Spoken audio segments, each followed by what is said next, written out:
بسم الله الرحمن الرحيم واضرب لهم مثل الحياة الدنيا كماء إن أنزلناه من السماء فاختلط به نبات الأرض فأصبح هشيما تذروه الرياح وكان الله على كل شيء مقتدرا المال والبنون زينة الحياة الدنيا والباقيات الصالحات خير عند ربك ثوابا وخير أملا ويوم نسير الجبال وترى الأرض بارزة وحشرناهم فلم نغادر منهم أحدا وعرجوا على ربك صفا لقد جئتمونا كما خلقناكم أول مرة بل زعمتم أن لن نجعل لكم موعدا ووزع الكتاب فترى المجرمين مشفقين مما فيه ويقولون يا ويلتنا ما لهذا الكتاب لا يغادر صغيرة ولا كبيرة إلا أحصاها ووجدوا ما عملوا حاضرا ولا يظلم ربك أحدا۔ اور ان لوگوں سے دنیاوی زندگی کی یہ مثال بھی بیان کر دو کہ وہ ایسی ہے جیسے ہم نے آسمان سے پانی برسایا تو اس سے زمین کا سبزہ خوب گھنا ہو گیا، پھر وہ ایسا ریزہ ریزہ ہوا کہ اسے ہوائیں اڑائے لے جاتی ہیں، اور اللہ تعالیٰ ہر چیز پر مکمل قدرت رکھتا ہے۔ مال اور اولاد دنیاوی زندگی کی زینت ہیں، اور جو نیکیاں پائیدار رہنے والی ہیں وہ تمہارے رب کے نزدیک ثواب کے اعتبار سے بھی بہتر ہے اور امید وابستہ کرنے کے لیے بھی بہتر ہے۔ اور اس دن کا دھیان رکھو جس دن ہم پہاڑوں کو چلائیں گے اور تم زمین کو دیکھو گے کہ وہ کھلی پڑی ہے، اور ہم ان سب کو گھیر کر اکٹھا کریں گے اور ان میں سے کسی ایک کو بھی نہیں چھوڑیں گے، اور سب کو تمہارے رب کے سامنے سب باندھ کر پیش کیا جائے گا۔ آخر تم ہمارے پاس اسی طرح آ گئے جس طرح ہم نے تمہیں پہلی مرتبہ پیدا کیا تھا۔ اس کے برعکس تمہارا دعویٰ یہ تھا کہ ہم تمہارے لیے یہ مقرر وقت کبھی نہیں لائیں گے، اور اعمال کی کتاب سامنے رکھ دی جائے گی۔ چنانچہ تم مجرموں کو دیکھو گے کہ وہ اس کے مندرجات سے خوف زدہ ہیں اور کہہ رہے ہیں کہ ہائے ہماری بربادی، یہ کیسی کتاب ہے جس نے ہمارا کوئی چھوٹا بڑا عمل ایسا نہیں چھوڑا جس کا پورا احاطہ نہ کر لیا ہو، اور وہ اپنا سارا کیا دھرا اپنے سامنے موجود پائیں گے، اور تمہارے پروردگار کسی پر کوئی ظلم نہیں کرے گا۔ سورہ کہف کی 45 سے 49 نمبر تک کی آیات پورا رکوع ہے، چھوٹا رکوع ہے، 5 آیات کا رکوع ہے، آپ کے سامنے تلاوت کی گئی ہے۔ کل آپ کے سامنے 2 شخصوں کا حال بیان کیا گیا تھا، اور دنیا کی ناپائیداری اور بے ثباتی کا تذکرہ آیا تھا کہ مومن آدمی اور کافر آدمی کے درمیان جو مباحثہ ہوا تھا، کافر کہہ رہا تھا کہ اللہ تعالیٰ نے مجھ کو یہ دولت عطا کی ہے، اور دنیا کے اندر جو کچھ ملنا ہے مل گیا، آخرت کچھ بھی نہیں ہے نعوذ باللہ۔ تو پھر اللہ تعالیٰ نے اس کو بطور سزا کے اس کے پورے مال و دولت کو تباہ و برباد کر دیا، وہ افسوس کے ساتھ ہاتھ ملتا رہ گیا۔ اس وقت جو آیت کریمہ پہلی یعنی 45 نمبر کی آیت پڑھی گئی ہے سورہ کہف کی، اس کے اندر بھی دنیا کی بے ثباتی اور ناپائیداری کا تذکرہ کیا گیا ہے کہ دنیا ناپائیدار ہے، دنیا کو بقا نہیں، دنیا کو فنا ہے، دنیا کی کوئی چیز بھی باقی رہنے والی نہیں ہے، دنیا کی ہر چیز ختم ہونے والی ہے، فنا ہونے والی ہے۔ وَيَبْقَى وَجْهُ رَبِّكَ ذُو الْجَلَالِ وَالْإِكْرَامِ، اللہ تعالیٰ کی ذات ہی صرف باقی رہنے والی ہے، باقی دنیا کی ساری چیزیں فنا ہونے والی ہیں۔ اور مثال دے کر کے اللہ تعالیٰ فرماتے ہیں کہ زمین بالکل بنجر زمین، خشک زمین، اللہ تعالیٰ نے اس خشک زمین پر بارش کو برسایا، بارش کا پانی برسا، اس بارش کے پانی سے سبزہ اگا، کھیتیاں لہلہانے لگی، اور اس کے مناظر بہت خوبصورت اور خوشنما نظر آنے لگے، درخت نکل گئے، پھل فروٹ نکل گئے، آدمی کو دیکھنے میں بڑا ہی خوشنما نظر آنے لگا۔ اور پھر جو ہے کسان اس کھیتی کو کاٹ کر کے غلوں کو الگ کر دیا، اور اس کے جو ہے غلے سے جو اس کے اندر جو بھوسا تھا اس کو الگ کر دیا، اور زمین بالکل سپاٹ ہو گئی۔ اسی طریقے سے دنیا بھی ختم ہونے والی ہے، دنیا کو بھی بقا نہیں ہے۔ انسان ماں کے پیٹ سے پیدا ہوتا ہے تو بالکل ننھا بچہ ہوتا ہے، اس کے بعد پھر جوانی آتی ہے، پھر بڑھاپا آتا ہے، اس کے بعد وہ جو ہے انسان ختم ہو جاتا ہے۔ اسی طریقے سے اللہ تعالیٰ نے بارش کا پانی برسایا جس سے خوب سبزہ اگا، کھیتیاں لہلانے لگی، لیکن اچانک جو ہے پھر وہ خشک ہو گیا، بالکل چچل میدان بن گیا۔ اسی طریقے سے دنیا کی مثال بھی ہے کہ ایک دن آدمی کو دنیا سے روانہ ہونا ہے، جانا ہے۔ پھر دوسری آیت کریمہ جو پڑھی گئی، المال والبنون زینۃ الحیات الدنیا والباقیات الصالحات خیر عند ربک ثوابا وخیر عملا، کہ مال اور اولاد یہ دنیا کی زینتیں ہیں، مال بھی اور یہ اولاد بھی یہ دنیا کی زینتیں ہیں، یہ باقی رہنے والی چیز نہیں۔ اگر کسی کو مال نہ ہو، اولاد نہ ہو تو دنیا بالکل اس کو پھیکی نظر آتی ہے۔ مال اور یہ اولاد دنیا کی زینتیں ہیں، اور باقی رہنے والی چیز باقیات الصالحات یعنی نیک اعمال باقی رہنے والے ہیں۔ اب اس کی بڑی لمبی چوڑی تفسیر کتابوں کے اندر ملتی ہے، باقیات صالحات کیا چیز ہے؟ بعض مفسرین کہتے ہیں باقیات الصالحات سے مراد سبحان اللہ، الحمدللہ، ولا الہ الا اللہ، واللہ اکبر، ولا حول ولا قوت الا باللہ العلی العظیم، یہ باقیات الصالحات ہیں۔ اور یہ اس کی بڑی جو ہے فضیلت احادیث کے اندر بیان کی گئی ہے۔ تو یہ باقیات الصالحات یعنی جو آدمی سبحان اللہ، الحمدللہ، ولا الہ الا اللہ، واللہ اکبر، ولا حول ولا قوت الا باللہ العلی العظیم کا ذکر کرتا ہے، یہ دنیا کے اندر جو ذکر کرتا ہے آخرت میں یہ مجسم شکل بن کر کے یہ نیک اعمال آئیں گے۔ دنیا کے اندر اگر کسی نے برا عمل کیا تو آخرت کے اندر برا عمل شکل بن کر کے آئے گا، اور اگر کسی نے اچھا عمل کیا تو وہ نیک عمل اس کی سامنے نہایت ہی خوبصورت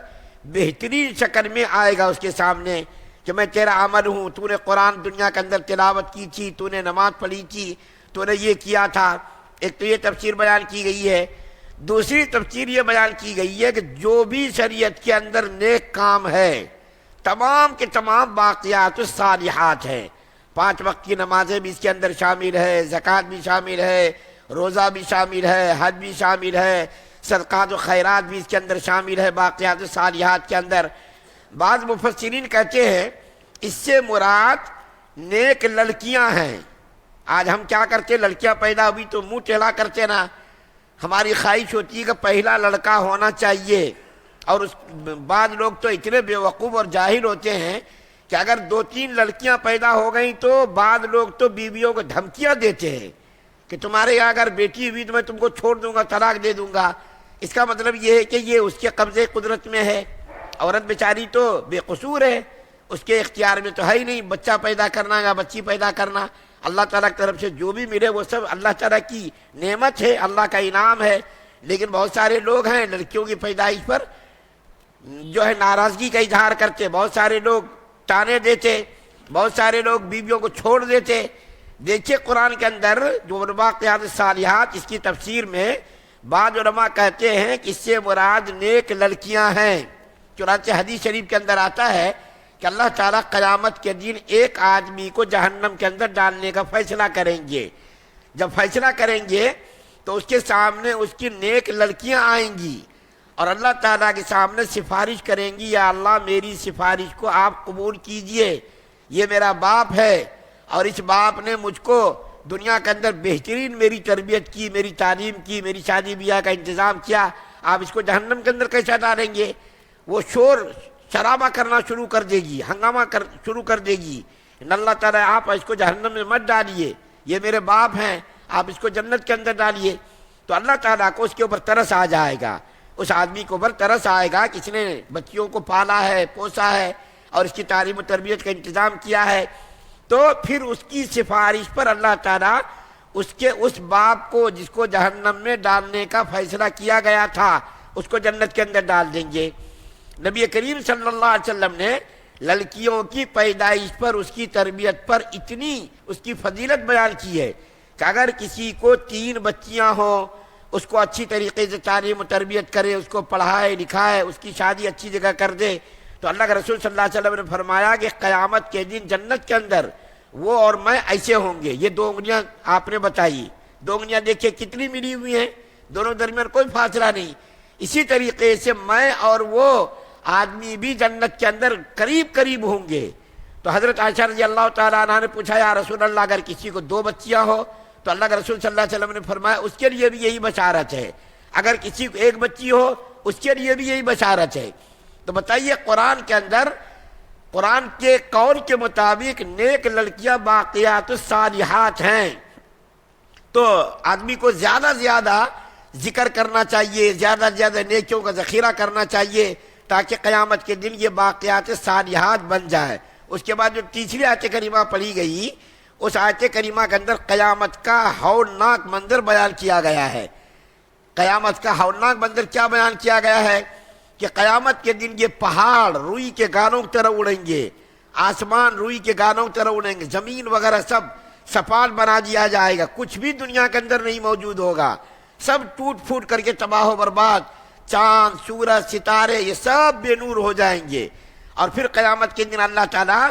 ہر انسان کو حاضر کرے گا, ہر انسان کو حاضر کرے. چنانچہ اللہ کے رسول صلی اللہ علیہ وسلم نے فرمایا کہ قیامت کے دن ننگے بدن ننگے پیر انسانوں کو بلایا جائے گا. حضرت عائشہ رضی اللہ تعالیٰ عنہ نے اس بات پر تعجب کا اظہار کیا جا رہا وسلم, قیامت کے دن ننگے بدن اور ننگے پیر جب آئیں گے تو وہاں تو ہر آدمی ہر انسان کو دیکھے گا, ہر انسان کو دیکھے گا, ننگا بدن رہا ننگا پیر رہا, ہر انسان کو دیکھے گا, شرم ہوگی نا. تو اللہ کے رسول صلی اللہ علیہ وسلم نے فرمایا کہ وہاں کسی کو دیکھنے کی فرصت نہیں ہوگی. اتنا ہولناک دن ہوگا, اتنا خطرناک دن ہوگا کہ وہاں کسی کو کسی کی طرف دیکھنے کی فرصت ہی نہیں ہوگی. ہر آدمی اپنی فکر میں رہے گا, پریشانی میں رہے گا, کہیں میری پکڑ نہ ہو جائے, میری گرفت نہ ہو جائے, میرا سخت جو فیصلہ نہ ہو جائے. ہر آدمی فکر میں رہے گا اور آسمان کی طرف دیکھتا ہوگا, یعنی ہر آدمی کی نظر اوپر ہوگی, کوئی کسی کو نہیں دیکھے گا. اور جب پریشانی ہوتی ہے دنیا کے اندر بھی آپ اس کا مشاہدہ کیجئے کہ جب کوئی آدمی پریشانی کے اندر مبتلا ہوتا ہے کسی طرف بھی دھیان نہیں جاتا آدمی کا. بعض موقعوں پر تو ایسا بھی ہوتا ہے کہ کوئی تشویش میں کوئی فکروں میں مبتلا رہتا ہے, کوئی آدمی سلام کرتا ہے, سلام کرنے والا سلام کر کے چلا جاتا ہے, اس کو خبر ہی نہیں ہوتی کوئی آدمی آیا کوئی گیا, کسی نے سلام کیا, تفکرات کے اندر آدمی رہتا ہے. تو جو قیامت کے دن جس کے دنیا کا 50,000 سال وہاں کا ایک دن ہوگا, سورج سوا نیزے کے اندر آ جائے گا اور نہایت ہی سخت دھوپ ہوگی, وہاں کس کو فرصت ہوگی کسی کی طرف دیکھنے کی. پھر اخیر جو آیت پڑھی گئی اللہ تعالیٰ فرماتے ہیں کہ ہر آدمی کا نام اعمال اس کے سامنے پیش کر دیا جائے گا. جب وہ آدمی اپنے اعمال کا مشاہدہ کرے گا تو کافر لوگ, مشرک لوگ, یہود و نصارہ جو اللہ تعالیٰ کے نافرمان لوگ ہوں گے, وہ جب اپنے نام اعمال کو کتابی شکل میں سامنے دیکھیں گے تو بڑی حیرانی کے ساتھ کہیں گے ارے یہ کیا ہے, اس کے اندر تو ساری چیزیں لکھی ہوئی ہیں, اس کے اندر تو کوئی چیز بھی چھپی ہوئی نہیں ہے, چھوٹی چیز بڑی چیز ہر چیز اس کے اندر موجود ہے. حیرانی سے آدمی کہے گا, برا عمل کرنے والا اچھا عمل کرنے والا اچھا جب دیکھے گا تو وہ خوشی کا اظہار کرے گا, برا عمل جب دیکھے گا اپنے انجام کو تو کہے گا ارے اس کے اندر تو ساری چیزیں لکھی ہوئی ہیں, کوئی چیز بھی غائب نہیں ہے, چھوٹی چیز بھی لکھی ہے بڑی چیز بھی لکھی ہے. اور پھر فرماتے اللہ تعالیٰ آخری آیت میں کہ اللہ تعالیٰ اس دن کسی کے ساتھ ظلم نہیں کریں گے, زیادتی نہیں کریں گے, جو جیسا عمل کر کے آئے گا اس کے ساتھ اسی قسم کا معاملہ کیا جائے گا. کسی کے ساتھ ذرہ برابر رتی برابر بھی ناانصافی